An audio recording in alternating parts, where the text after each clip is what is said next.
So I like to give the devil his due every once in a while, and with the new leaks and releases of stuff regarding Eldari or Eldar for you older folks, I wanted to get into some of what we've been shown and how I feel this is a good step in the right direction instead of the crazy power creep we've been seeing from codex to codex. I want to start with what was released on Valentine's Day, that special day that some of us don't mind so much. Now, what we got here, of course, as we've already been shown in the past, is a new plastic model kit and some new rules updates. The stat line between the old and the new didn't change that much. The only thing they got was a 4-up armor save instead of a 5-up armor save, as well as what it seems is the weapon platform that normally goes with him doesn't have a stat line.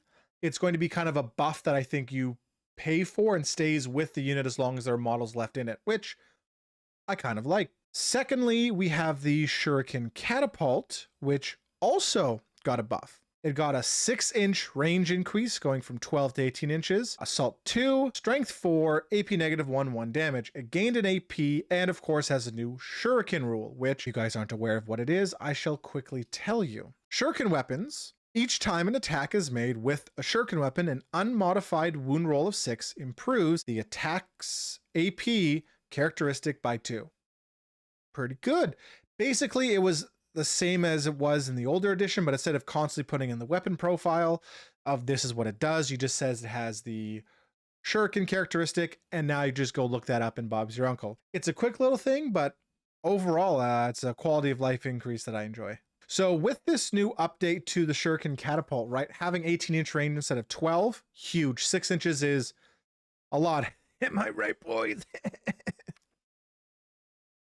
The Assault 2, which is always good, and of course the baseline 1 AP, so you can shred some t-shirt armor or, you know, basic Hormagaunts, Termagaunts, but it allows you to shred that measly little infantry that might be starting to swarm you, or what I feel like is starting to be the case more and more in the meta is larger units or more MSU units on the board, infantry-wise, less tanks, right? Secondly, as we were talking about the turret slash shield generator, or the serpent shield as it's called now, has some new updates and rules to it that I think are relevant and good. Models with that unit have a 5-up invulnerable save against ranged attacks. Each time a ranged attack is made against that unit, an unmodified wound roll of 1 to 2 for that attack fails, irrespective of any abilities that the weapon or the model making the attack may have. We're kind of running into a problem here, I feel, where a lot of things are saying you get this a benefit irrespective of any other ability, and other people get abilities that say you get to do this irrespective of other abilities, and we're going to start running into some problems, I think. Overall, though, having the 5-up invuln save from ranged attacks, pretty good. And as we're going to see going through all of the updates and changes that are made to the Guardians, they're meant to move up the board, capture objectives, and hold them, which good, right? Playing into the lore and the aspect warriors, or aspects of them, they're supposed to be good at their one job, their one thing, and it's holding objectives. The new aura abilities are defenders. While this unit is within range of an objective marker, each time a model in this unit makes a ranged attack with a Shuriken weapon, reroll a hit of 1. So if they're holding objectives, they get reroll 1s to hit. Cool. Each time a model in this unit makes a melee attack against an enemy unit that is within range of any objective markers, reroll the hit roll of 1. So again, even if in combat, they get that nice reroll buff. Never opposed to it, never a bad thing. If they're doing their job, they get some benefits. It's also nothing crazy. It's nothing that's breaking the bank. Rerolling 1s is always huge, and having kind of a built-in reroll 1 if they're doing their job, I like it. It's good. Got some nice flavor, lore to it, right? We can all appreciate that. Lastly is the stratagem that they got. In the shooting or the fight phase, until the end of that phase, each time a model in that unit makes an attack, add 1 to the attack's hit roll. Basic +1 to hit stratagem. It's not crazy. 1 unit gets +1 to hit. It's basically for Guardians. Cool. That's fine. I got no problem with it. Letting a basic troop choice get a +1 to hit when they're already a 3-up ballistic skill, sure.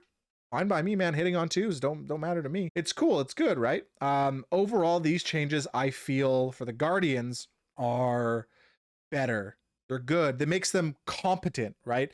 But in a way that feels nice and not like, oh my God, these things are going to be running amok on the board and destroying everything. No, they're good at shredding other infantry trying to hold objectives, and they're good at holding them. So cool. I like that. That's a good step in the right direction. And again, You give the devil his due when you can. I don't want to sit here and just throw salt all day, right? Next up, that was released the day after, or today, February 15th, we also got some information about the new Aspect Warriors, which are Howling Banshees, Dark Reapers, Fire Dragons, all those wonderful guys and gals. The biggest one is flat across the board. If you're wearing Aspect armor, you get a 5-up invuln.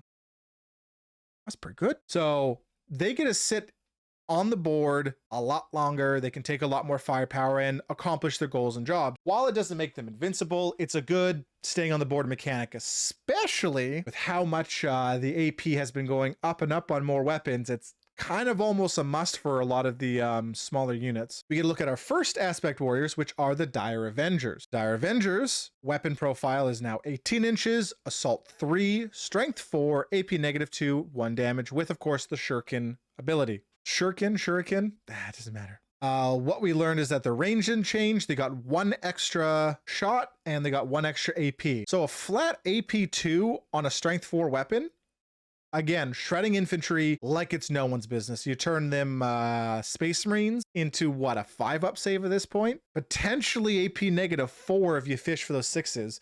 And with 3 shots each, assault, they're huffing it up the board. They're going to be getting there, right? The flat 2 AP is going to be really good against infantry. Like, really good. Or you're forcing that invuln on the more elite units. So this weapon profile changing as it did is going to be huge. Next up is the Fire Dragons. And as any of you who have played 9th edition have seen, somebody doesn't like vehicles. Now, in 8th edition, vehicles were kind of king and were a big problem. It seems in 9th edition, you're just really not allowed vehicles. You can bring more dreadnoughts. You can bring light vehicles of the sort, but anything that's too heavy, that doesn't have a built-in invuln or anything like that, it's just getting blown off the table. And with the Dragon Fire Gun profile, if these suckers get within 12 inches, it's kind of game over. So range, 12 inches, assault 1. All of these are assault. Woo.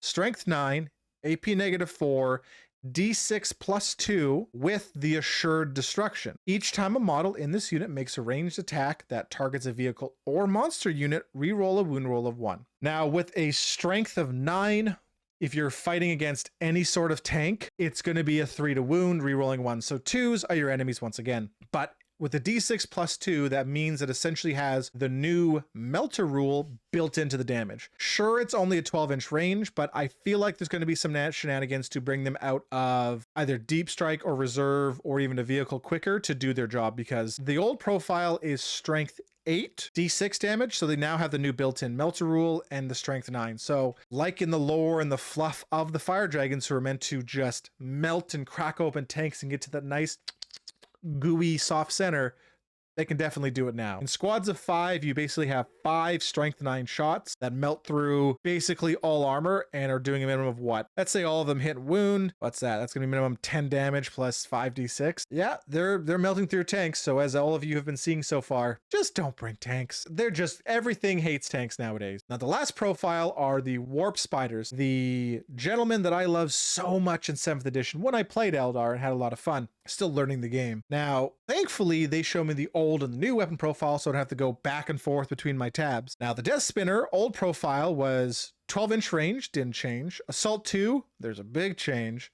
Strength 6, AP 0 on the old profile, AP -2 on the new one, and the damage stayed the same. Difference is the new weapon has the blast characteristic. So again, targeting specific elite units or bigger blobs, but I've rarely seen a squad go over the MSU size just because blast can start to hurt. Now, Assault D6 is kind of annoying. As all of you who have ever used a D6 type attack, it doesn't feel good. You can spike high, you can spike low. Now, sure, you take them in squads of 5 or baseline 5, so a potential what, 5 to 30, it's a huge spike. On average, you're probably going to hit what, 15 would be the average. But the AP -2, again, all of the Aspect Warriors now can dish out some damage with that baseline AP2. And blast, it's meant to be hitting larger squads, but I don't know if the blast is going to be as useful. Though, now that I think about it, with how much hate there is on tanks, I feel blast might be more effective or more useful simply because more and more people are going to be taking elites or more infantry choices simply because tanks get blown off the board. So I'm curious to see how things keep moving forward with every codex getting more and more tank hate. We might see more and more MSU units or more infantry. So I'm curious to see. I rolled these two videos together, these two different reveals, simply because I can make two videos, but what's the point in that? So these are the changes and the updates between new stuff that's going to be given to the Eldari or the Eldar. I think a lot of it is a step in the right direction. Of course, we don't know points and we don't have a codex, so we don't know how good or bad everything's going to be in relation to stratagems and the like. It's a step in the right direction. And as I said a couple times, give the devil his due. Give him a little pat on the back. This stuff looks good. It looks solid. It looks interesting to play. You can work around it, especially what aspect warriors you want in your army. I got no problems. I got no qualms. Now, of course, I'm not going to clickbait it, not going to do anything crazy. Looks interesting. Looks good. I look forward to seeing new reveals, and I'm not going to be waking up in a cold sweat knowing that all of my tanks are going to be blown up the second they get sight on them. Tau. With that being said, I'm going to end it there. Thank you all for watching to the end. If you did, comment down below, subscribe, do all that fun, good stuff that everyone tells you to do at the end of every video. I'd love to hear what you think down in the comment section. Argue amongst yourselves, so I might join into the fray if I can. And I hope you all have a good night, good evening, whatever you have, wherever you are. Hopefully it's a good one. Peace out, everybody. I mean, do I have any of my Eldar models around? No, I think I sold them all. Man. That's okay. Guess I just gotta play more Tyranids.